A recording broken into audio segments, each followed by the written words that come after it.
Bienvenidos al casi diario de Primum Gradus. Ya sé que esto lleva muchos días de ausencia y se ha quedado muy en casi y muy poco en diario, pero vamos a hacer lo que podamos. Empecé con mucha fuerza en septiembre, pero mis circunstancias personales me han ido frenando, pero a ver si lo recuperamos el ritmillo. Y en fin, vamos a ver qué acontecimientos me han llamado hoy la atención en este 19 de septiembre del 2023. Leo aquí en mi aplicación de efemérides, no me la saco de la manga, que en 1356, es decir, hace 667 años, en Poitiers, Francia, los ingleses derrotan a los franceses, la famosa batalla de Poitiers. Seguro que lo digo bien, no lo sé. ¿Y de qué va esta batalla y en qué contexto hay que verla? Pues os voy a dar dos pinceladas, ya sabéis que esto es una cosa rápida. Bueno, he de decir que no hay una batalla de Poitiers, sino que hay dos. Yo realmente la que conocía más era la primera, la del año 732, unos cuantos años antes, como veréis, en la que Carlos Martel con sus francos se enfrentó a un poderoso ejército omeya, es decir, paró a los musulmanes que ya empezaban a entrar en Francia. También se la conoce como la batalla de Tours, ¿vale? Ya distinguamos las dos batallas. Porque yo también me llevo una sorpresa cuando he visto, la primera vez que lo he leído, digo, contra los ingleses. Bueno, porque esto está en el contexto de la Guerra de los 100 años, que no domino demasiado y por eso no me sonaba tanto. Pero ahora os vamos a hablar cuatro cositas de la de la Guerra de los 100 años y encuadraremos así esta batalla. Lo primero que hay que decir de la Guerra de los 100 años, bueno, es un dato anecdótico pero interesante, es que no duró 100 años, no, duró 116 años. Y después del dato anecdótico, vamos a ver las causas de la guerra, sí, a grandes pinceladas. Es una guerra típicamente feudal. Ya sabéis que entonces la idea de nación-estado, es decir, bueno, no estaba tan clara. Digamos que los estados tenían mucho de estados. Pues los reinos tenían mucho de patrimonial en la propia persona del rey. Era la mentalidad feudal. Así que algunos reyes ingleses empezaron a acumular tierras al otro lado del Canal de la Mancha. En concreto, a partir de 1154, tras el ascenso al trono de Inglaterra de Enrique II Plantagenet, conde de Anjou. Bueno, ¿y cómo acabó esta guerra que duró tanto tiempo? Pues acabó con la derrota de Inglaterra, ¿vale? Que se quedaron reconquistaron todas las posesiones que tenía el rey de Inglaterra en territorio francés, salvo la ciudad de Calais o Calais, que está ahí en el Canal de la Mancha. Entre medio hubo muchas cosas, muchos vaivenes, en fin, y ahí apareció Juana de Arco. Bueno, pues en este entorno vamos a situar la batalla de Poitiers. En el momento en que se da esta batalla, digamos que la partida está a favor de los ingleses, es decir, lleva una temporada haciendo de las suyas y los franceses el rey francés estaba un tanto indefenso. ¿Qué ocurría en aquel momento?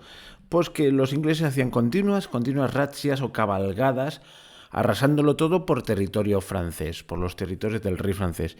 ¿Y cuál era la finalidad? ¿Adquirir más territorio? No, sencillamente arrasar. ¿Y por qué?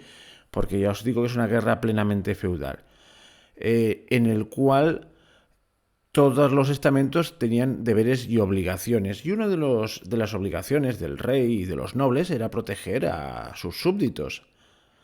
Y qué peor manera de desprestigiar al rey francés que hacerle ver que sus súbditos estaban a merced de las cabalgadas inglesas. Era una manera de hacer perder prestigio al rey francés y debilitar su poder.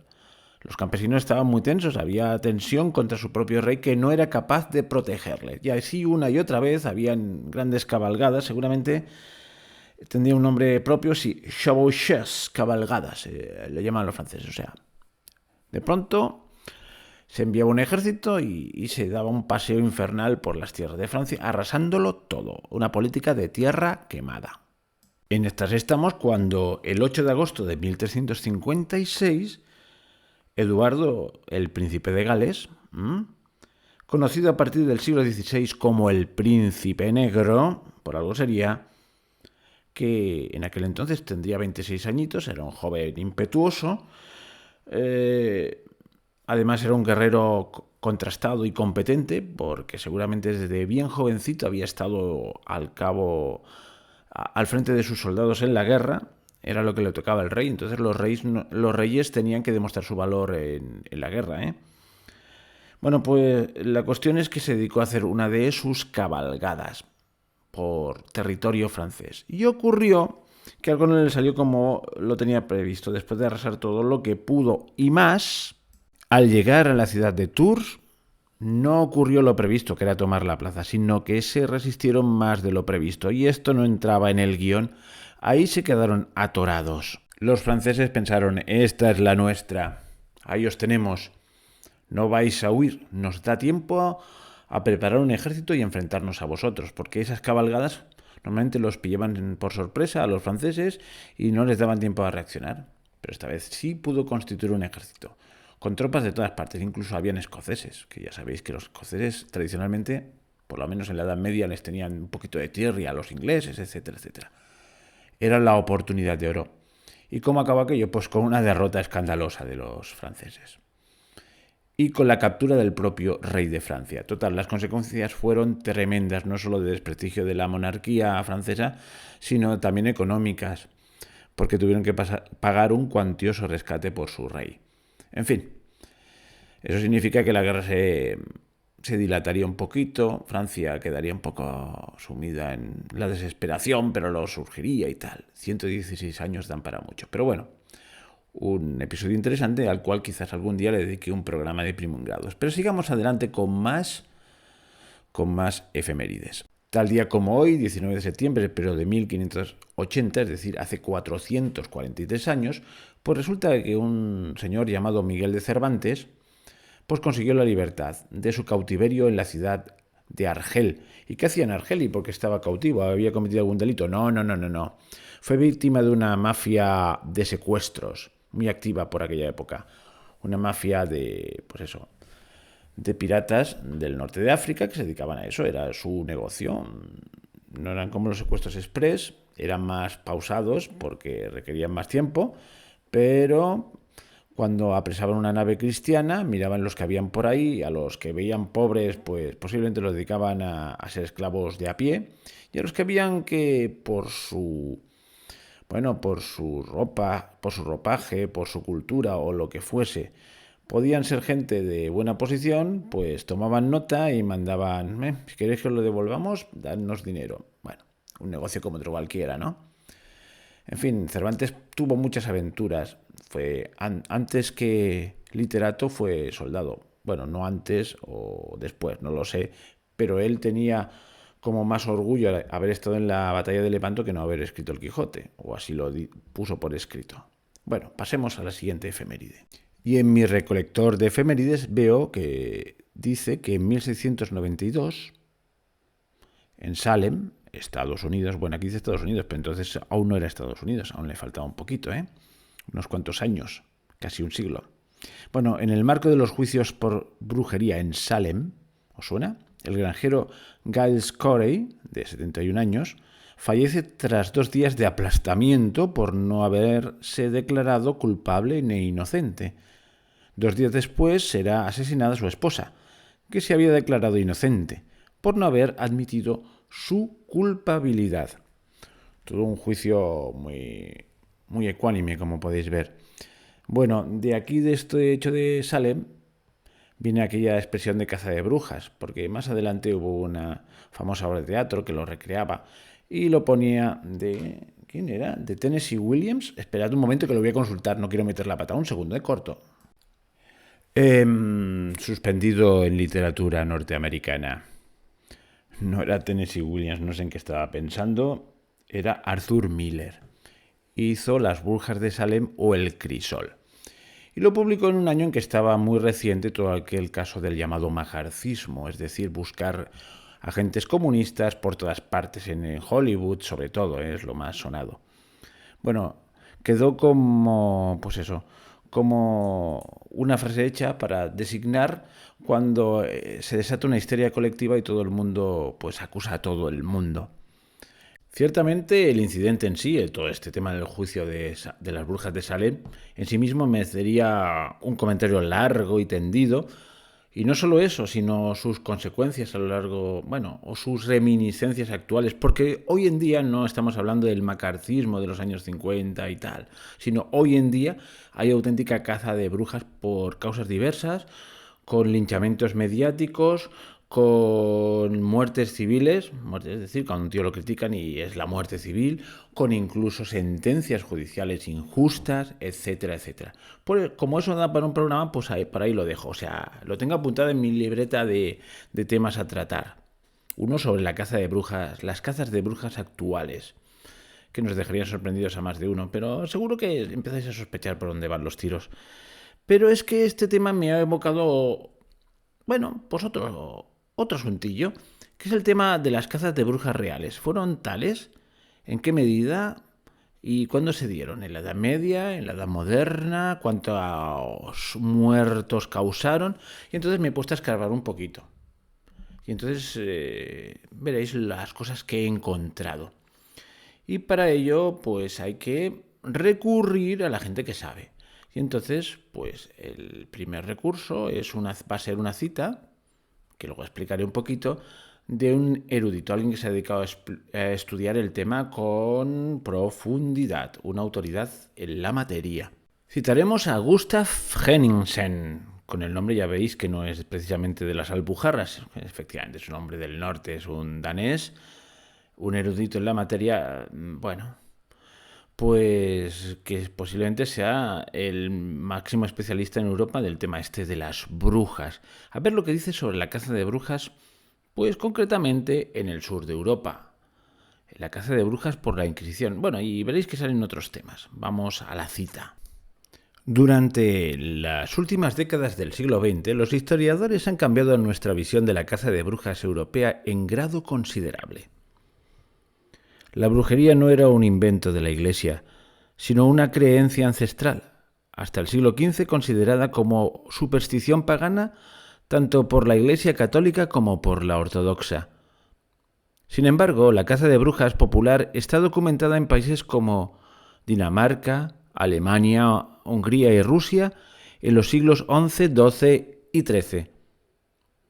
La información generalmente aceptada de que la Inquisición medieval quemó cientos de brujas en Francia durante los siglos XIII y XIV se ha revelado recientemente como un fraude cometido por un novelista francés en 1829. Por lo tanto, la caza inquisitorial de brujas no empezó antes de principios del siglo XV, cuando la creencia popular había sido reinterpretada y las brujas definidas como una nueva secta diabólica. Aquellos descubrimientos nos han obligado a establecer una nueva cronología. La caza de brujas ya no se puede considerar como algo perteneciente a la Edad Media, porque fue insignificante en comparación con la brujomanía de la Edad Moderna. Después de décadas de trabajo sistemático en los archivos judiciales, estamos también en condiciones de reemplazar los cálculos astronómicos con millones de víctimas con cifras sólidas, a saber, un total de 100.000 causas, de las cuales unas 50.000 terminaron con pena de muerte. En la Edad Moderna, miles de supuestas brujas y brujos fueron procesados por los tribunales inquisitoriales del sur de Europa, pero extremadamente pocos fueron quemados. 59 en España, 36 en Italia y 4 en Portugal.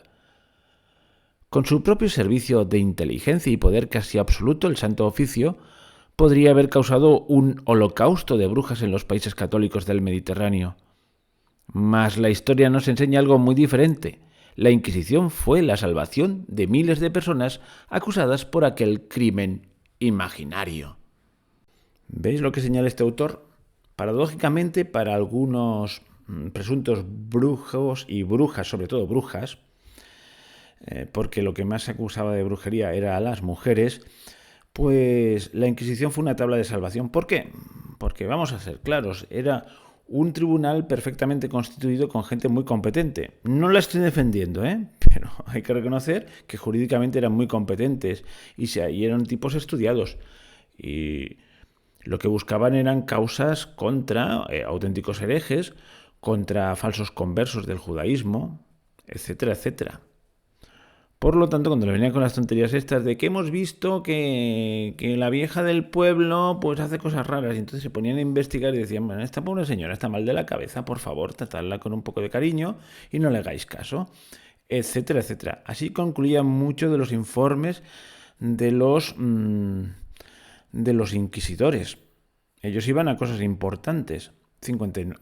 De todas maneras, quemaron a 59. Bueno, pues quemaron a 59. Quemaron a 59. Y entonces esos miles que nombra ahí, ¿dónde estaban? Ha nombrado como así como de pasada 50.000. Bueno, algunos autores dicen 60.000. Pues esta furia, que el autor llama brujomanía, pues se dio sobre todo en la parte más septentrional de Europa y en Alemania. Pues ahí se puso de moda el esoterismo y las ciencias ocultas, sobre todo a raíz de la ruptura con Roma, aún todavía más, de lo que ya era habitual. El propio Lutero tiene textos incendiarios contra las brujas. Os voy a citar algunos, espera que lo voy a buscar. Es una ley muy justa que las brujas sean muertas, porque producen muchos daños, lo que ha sido ignorado hasta el presente. Pueden robar leche, mantequilla y todo de una casa. Pueden encantar a niños. También pueden generar misteriosas enfermedades en la rodilla, que el cuerpo se consuma. Daños los producen al cuerpo y al alma. Dan pociones y encantamientos para generar odio, amor, tormentas y destrozos en las casas, en el campo, que nadie puede curar. Las magas deben ser ajusticiadas, porque son ladronas, rompedoras de matrimonios, bandidas, asesinas. Dañan de muchas formas, así que deben ser ajusticiadas no solo por los daños, sino también porque tratan con Satanás. Bueno,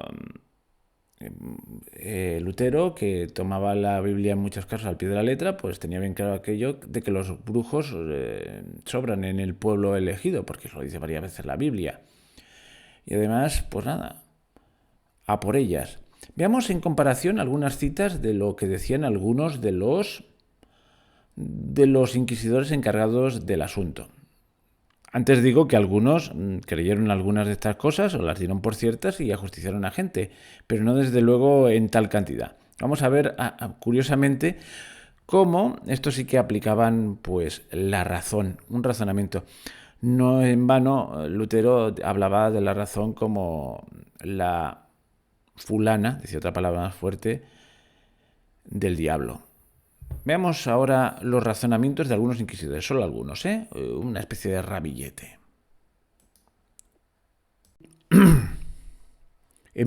Sobre el 1526 hubo una famosa Junta de Granada para tratar algunos temas de brujería que se habían dado por ahí, por la zona norte de España. No vamos a entrar en pormenores, pero se crea una comisión y llega a esa Junta de Granada de 1526, llegaron a algunas conclusiones y redacta unas instrucciones. Y entre otras cosas se leía lo siguiente en estas instrucciones: que por el dicho y confesión de algunas de estas personas no se deben, y esto lo subraya en el original, prender ni condenar otras personas contra quien digan sus dichos, basta que se hagan diligencias y averiguaciones cerca de estos errores que se mandaron por el Consejo y las que ahora parece que se deben hacer. Con todo cuidado los inquisidores hagan las diligencias y averiguaciones que sean necesarias de estas personas que han ido o van a juntarse con las otras, si van realmente, como ellas lo confiesan, o si en aquellas mismas noches que confiesan que van a aquel lugar y están con el cabrón, si se quedan en sus casas sin salir de ellas, lo cual se podrá saber de otras personas de las mismas casas. Vamos, que ponen en duda muchas de las narraciones. Y, en fin, que este era el tenor general. Investigación seria y muchos casos de estos de brujería se resolvieron pues sencillamente pues dándose cuenta de que los presuntos brujos o brujas eran pues gente sencillamente que estaba mal de la cabeza. Y muchos de los que acusaban y que decían, hay un caso muy curioso que decía que su hija o su hijo, no me recuerdo muy bien, por la noche salía en forma de murciélago por la ventana. Entonces dice, no, tú lo que estás mal eres tú, no tu hijo, tendrás que tener más cuidado.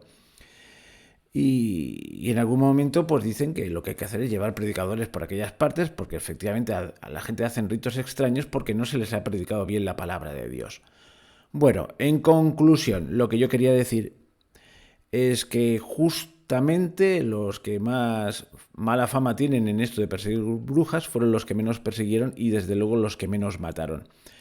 Y fruto de esa brujomanía que se dio en la Europa septentrional y en los países protestantes, pues viene lo de las brujas de Salem. Al fin y al cabo que eran emigrantes de un sector religioso ultra que fueron a refugiarse en los Estados Unidos huyendo de la iglesia establecida de Inglaterra.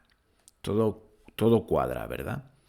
Y aquello no estaba, y aquellas acusaciones no estaban supervisadas por un cuerpo de legisladores y de peritos, sino era, digamos, por así decirlo, una justicia popular, la justicia popular del linchamiento. Entonces todo cuadra todavía mucho más. Y bueno, yo creo que con esto ya es bastante por hoy, porque esto se ha alargado mucho este programa. A ver si mañana continuamos con el casi diario y es más diario que casi. Hasta pronto.